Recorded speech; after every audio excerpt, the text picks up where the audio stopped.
I'm Emily Casey, and this is Stephen Levine, and we are the anchor and product manager on the Pivotal Build Service team, respectively. And we're here to talk to you today about build packs and the future of opinionated cloud builds.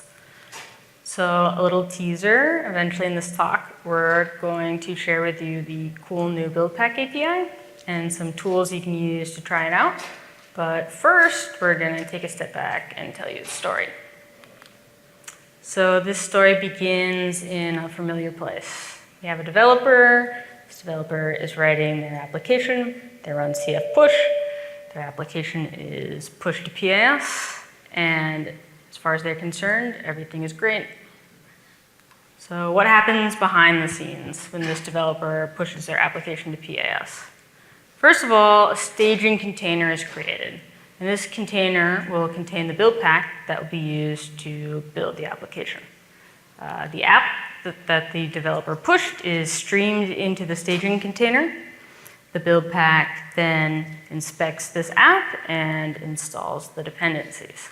So in this case, the build pack is the Node.js build pack has detected for this app, and it's decided to install Node.js and NPM packages.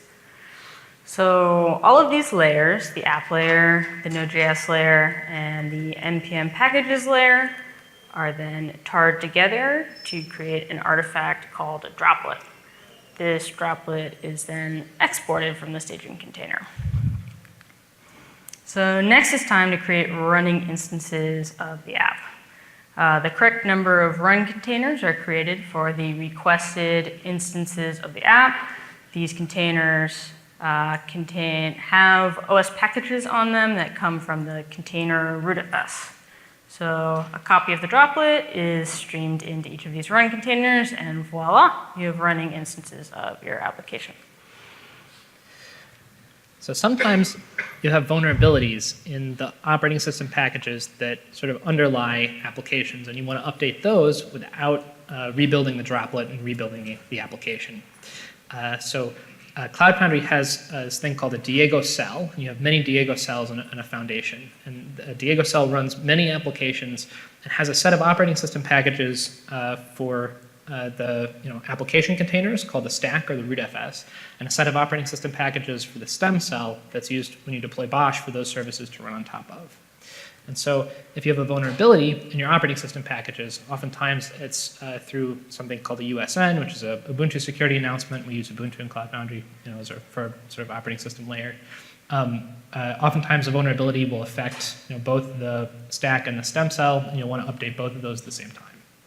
So in this instance, let's say you have a high CV in OpenSSL, and suddenly it's announced one day and your whole platform is vulnerable, and you want to get that patched as quickly as possible.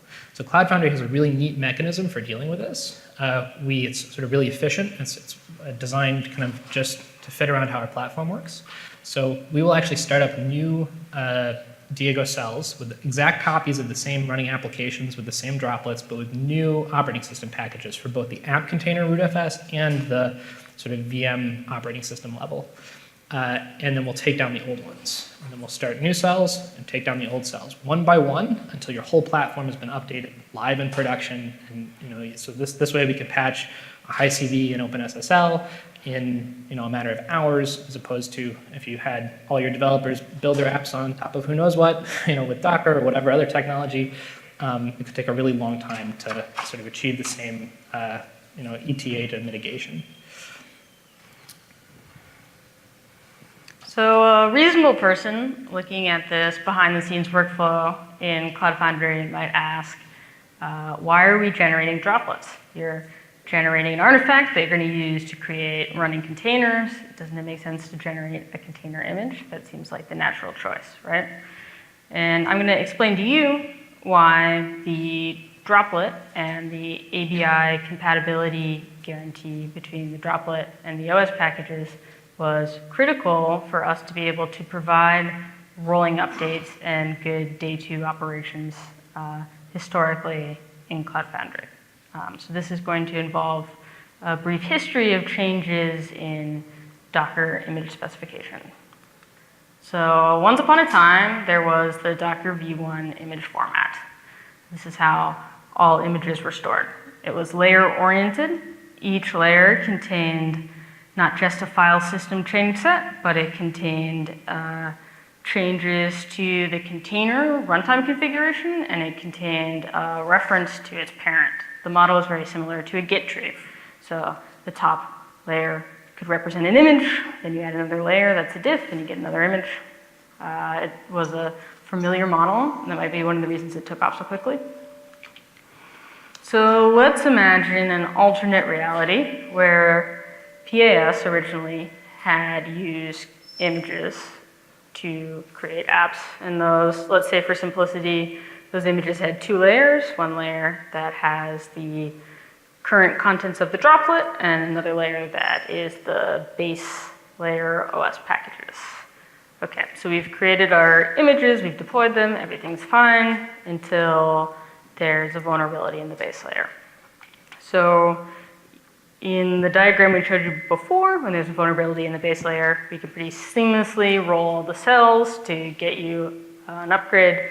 But in this world where we're using Docker V1 images, all of a sudden, when we want to introduce an updated OS package layer, now all of a sudden, the old app layers we had generated aren't valid anymore because they're referencing an outdated parent. They have to be, the droplets have to be reconverted into layers and re-uploaded to the registry.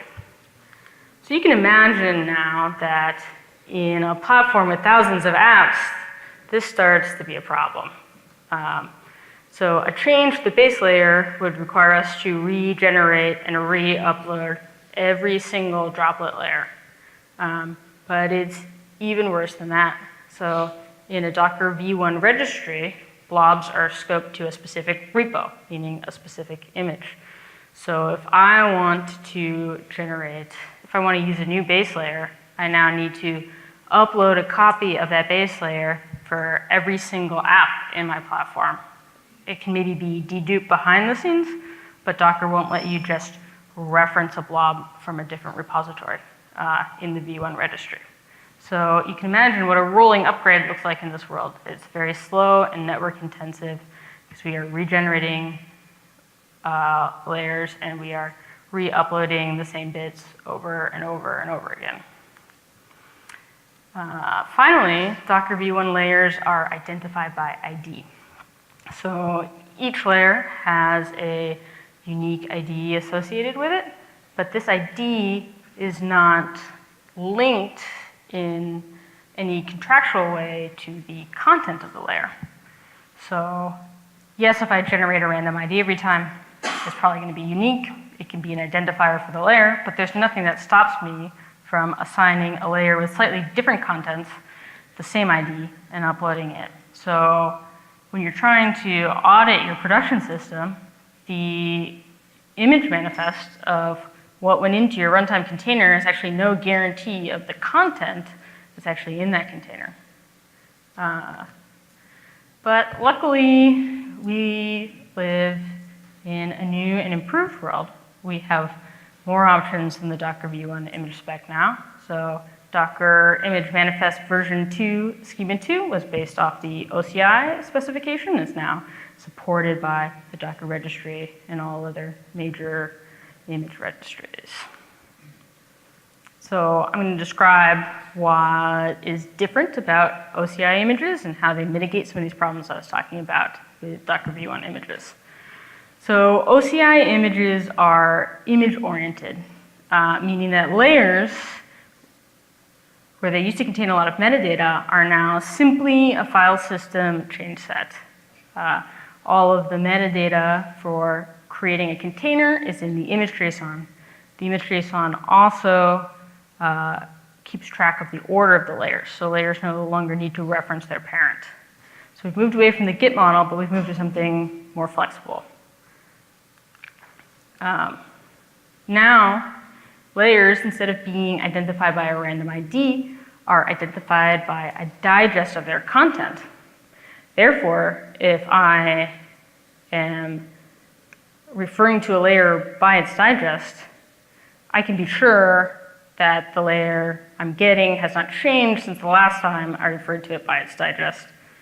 And this means that your image manifest can be used as a, complete bill of materials of what went into your runtime container. So you get a lot more confidence and security and auditability this way.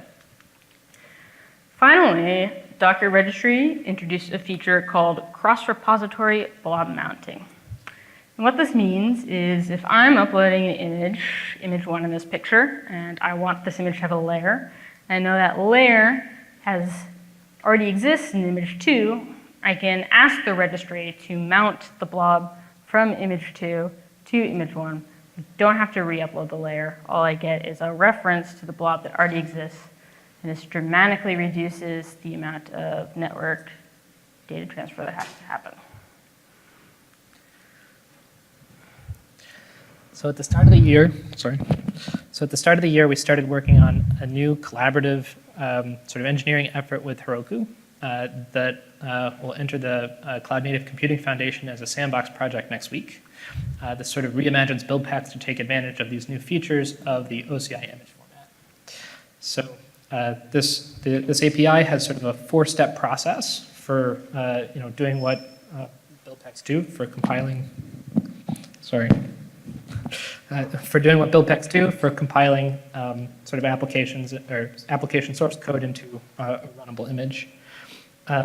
So the first step in this process is called detection. And so that's where a candidate group of build packs is selected. So in this example, for instance, we have an APM build pack, that monitors the application, a build pack for Node.js, and a build pack for Ruby. And so they all get to look at the source code, and if all of them say, yes, I can do something meaningful to this source code, they'll sort of all collaborate together to come up with a build plan, and it will proceed to the next step. So the next step is the analyze step, and this is where metadata from a previous build is sort of restored from the image configuration. This lets build packs decide whether or not they want to replace an existing layer from a previous build. So there's JSON stored in the image, and it gets restored in the file system in a bunch of TOML files that the build packs can look at and say, oh, actually, I don't need to update the version of Ruby or the version of Node in order to publish this application. And so the step after that is the build step. And for the build step, I know this diagram looks kind of complicated, but there's basically a local cache that each build pack has so that it can sort of use to optimize the build process. And each build pack can look at the metadata from the previous build and decide whether or not it's going to replace the layer. Like each build pack can also modify the app directory. And so at the end of this process, you end up with new data that will replace remote layers and a new compiled app that replaces the previous compiled app. So then in the export phase, any newly generated layers are re-uploaded and replace the remote layers. And any changes to the configuration that represent whether new stuff in those layers gets updated into the image configuration. And so that's sort of the process we use now to turn build packs into OCI images. And so finally, a kind of nice thing about this model is that it lets us patch lots of application images without starting any containers, just by manipulating metadata in a Docker registry. So you can take 1,000 applications, 1,000 images, and point sort of their application layers to a new base image that has updated ABI compatible dependencies to patch a whole foundation, sort of all at the same time. So why do I care about this? So this new API leads to faster builds. It leads to more portability because you can use OCI images whenever you want to, or sort of wherever you want to. It works on top of open standards like OCI, and it's more operator friendly because you can patch lots of images simultaneously with new layers. And also operators have a little more control over, like with the current build pack model, have control over what build packs developers can use. And so I'll turn it over to Emily to do a demo. So we're going to try a live demo here, one that requires the internet, which is always a risky proposition, but we'll see how it goes. Okay, let me make this a little bigger. Can everyone see that? Is that okay? A little bigger? Is that good? Okay. So the first thing I'm going to show you is a step that an operator or a build pack developer might do, which is to create a builder image that we're going to use to run the new build pack lifecycle. So the first thing I have here, let me go out a layer here, is a file I created called builder toml. So in here, I'm listing the build packs that I want to be in my builder image, and the path on the file system where they can be found. And then down here in the groups section, I'm listing the order of build pack groups that will run through detection. So each of these groups only has one build pack in it because we're keeping it simple right now, but you could theoretically have multiple build packs in a group, like Ruby and Node, that kind of thing. Okay, so I'm going to use a CLI that we have created called the pack CLI to create this builder image. Okay, so I'm going to run pack create builder. I'm going to give it the path to this config for the builder image, and I'm going to give it a name. Let's call it S1P builder. Okay.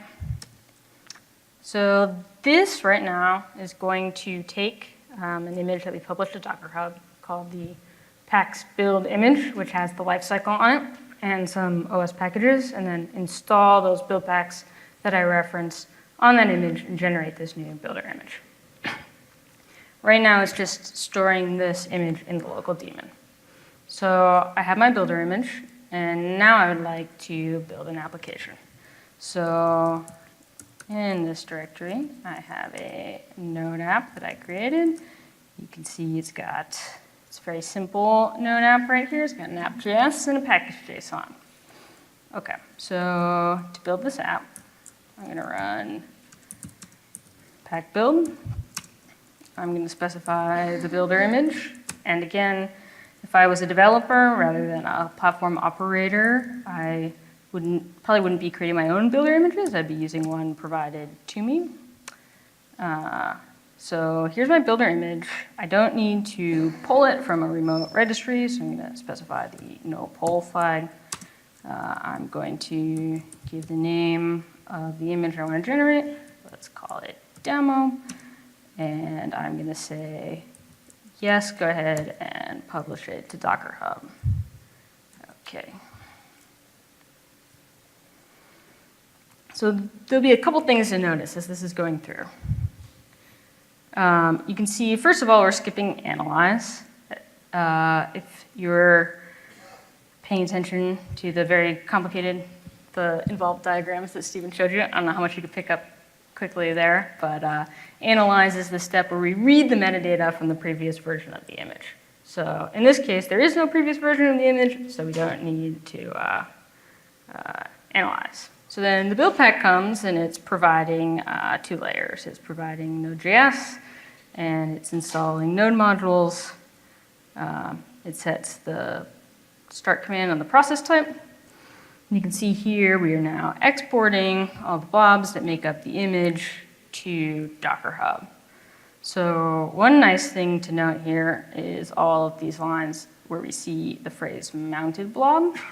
So this is because our app image is based on top of a base image, which is already on Docker Hub, so we can just reuse those layers. We don't have to re-upload them. And then down here, we're pushing the blobs that are associated with the new image.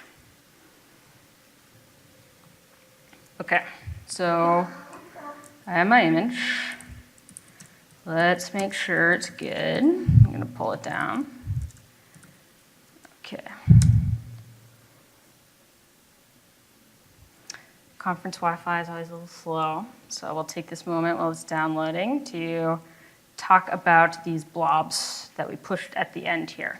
Because later I'm going to do a rebuild, and you'll notice that there's always 3 blobs that get pushed in addition to dependency layers that change, and those represent the application, which we right now are always re-uploading, although we're looking at ways to think about how to avoid that.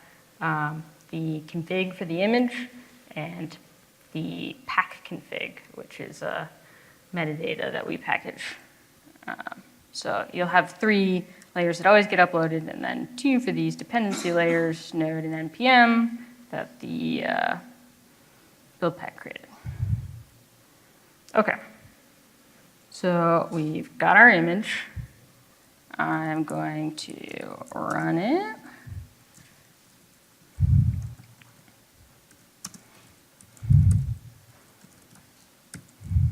Okay. All right, it claims it started. Let's go see if it's telling us the truth. Build packs are awesome. Great, it's working. Okay. So before I go any further, I want to show you some interesting things about this image. Number one being the metadata label that the build pack lifecycle adds to the image. So I'm going to run docker inspect. I'm going to inspect this image. I'm going to say that from, sorry, that looks a little weird there. I'm going to say that from config labels, I would like to get the lifecycle metadata. Let's see if I can type this all right the first time. Okay, so if this works, it's going to give us the value of this key is a structured JSON, so I'm going to optimistically pipe it to JQ. Okay. Sorry, I got the Docker run here. I'm supposed to be doing the Docker inspect. Okay. All right. So you can see all this metadata that we've added to the image. This is all the value of this one key. So there are a couple reasons that we're adding all this metadata. Number one, it's super useful just for information to developers and operators and for auditing. Like we know everything that's in this image. We know what the contents of each and every label are. So we have an array of build packs that describe all the build packs that ran to generate this image. We have the layers that were added by each of these build packs. So we're taking the SHA of a layer that's in this image and associating it with metadata. So here, this is the checksum of the package lock. And over here, we have the node version. So you can just very quickly get a bill of materials for what's in your image. Second of all, the life cycle, when it rebuilds the app, is going to use this metadata. So when I go to rebuild the app, the analyze step is going to create TOML files that have the metadata for each layer in it so that a smart build pack can go and read that metadata and determine whether or not it wants to rebuild the layer. So it might say, I was going to install Node version 10.11 anyways. Now I know that it's already there. There's already a layer in the repo. I don't even need to bother. So this information helps us have smart rebuilds. And then finally, information like the SHA of the run image allows for day 2 platform features. So if I want to update the base image for all my applications, I can use this image, use this information on the image to figure out what layers to replace with my new run image. So everything you need is in here. It's pretty cool. All right, so now it's time to rebuild. Let's change one thing. So let's say all of a sudden, I push this and I realize this version of Express broke my stuff. I'm going to fix it later, but I'd like to downgrade for now. Okay. So now I'm going to rerun pack build.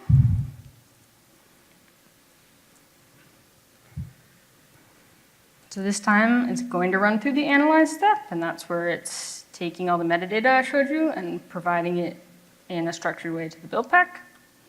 Now the build pack is running.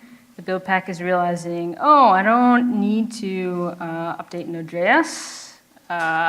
It has decided it wants to update the node modules. In addition to the previous layer, we also have access to a cache, which in this case is a Docker volume that was created by the pack CLI. So the build pack is going to run npm install, but it has the node modules from the previous run.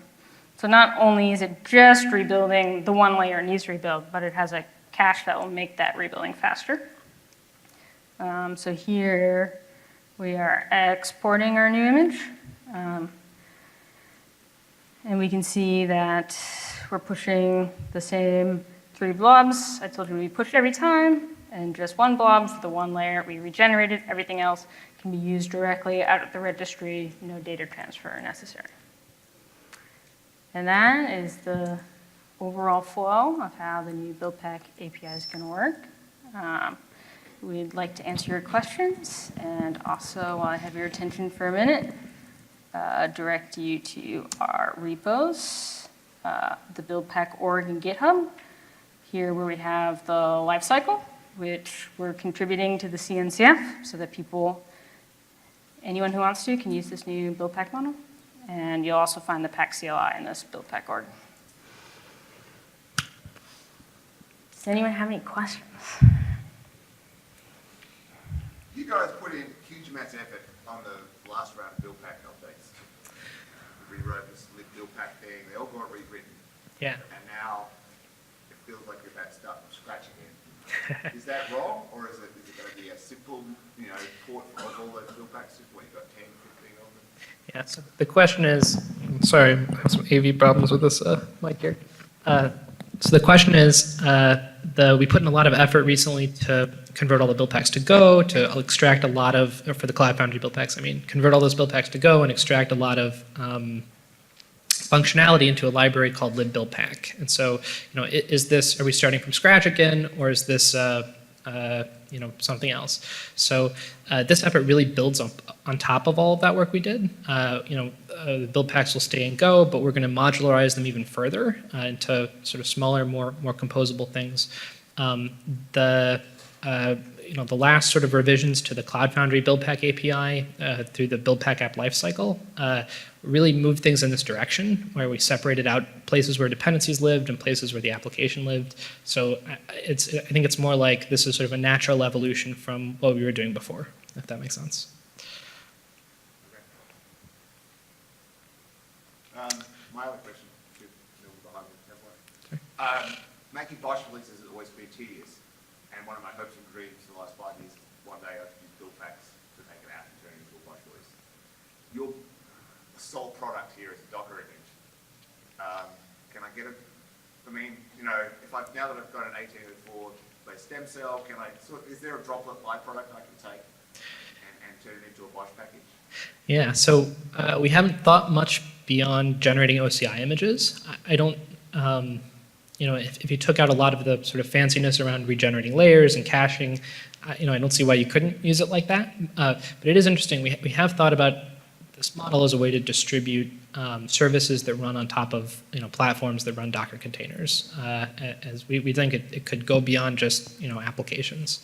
Although we haven't thought about running on VMs yet. We may be able to do something like that with some amount of code. Is it just a folder? That if I just stole it from if I opened up the final Docker image and just stole a single folder and throw it on BOSH, should that work? Yeah, you could do that. Well, let's talk after. It'd be a little complicated. Any more questions? So I'm trying to put it together, the APM use case that you said, APM and Node and things like that. Would you imagine that the APM vendor just gives one image and then you can do a rolling upgrade in a similar fashion, the APM agent is that? Yeah, so if you were an APM vendor and you wanted to distribute a build pack that enabled a platform to use your agent that needs to run in application containers, you could have a single build pack that would work with any number of different languages. Then you just distribute new versions of the build pack to end users whenever they wanted to get an update to your agent, or you could even make the build pack a little more dynamic and get the latest version of your agent every time a build happens. It would sort of it'd move those decisions into your ballpark so you can make the decisions. No, but if the agent itself had a CD and you had to patch the estate to where the agent, the same rolling upgrade mechanism. Yeah, so The question is, if you had an APM agent build pack and you had a layer representing the APM agent, could you swap out that layer for lots and lots of images simultaneously? Yes, you could totally do that. We haven't thought too much. We haven't really started building tooling beyond updating the operating system layer. That's our sort of initial thing we're targeting. But we've totally thought about in the future. Oh, could you use this to update JVM, or whatever? Yes, if you're just doing security patching, you could probably do that and then immediately run those new images. If not, you might want to run those images through a pipeline after you make the change too, right? But yeah, that's definitely a possibility. Any other questions? When?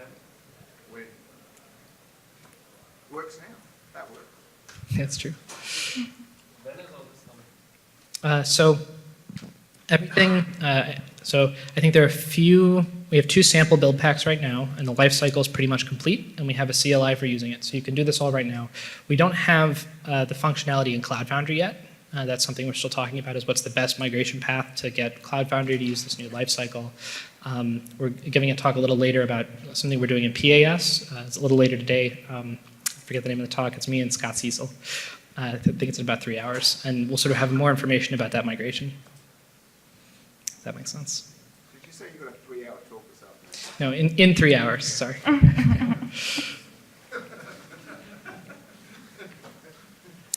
All right. I think Thanks, we're out of everybody. time.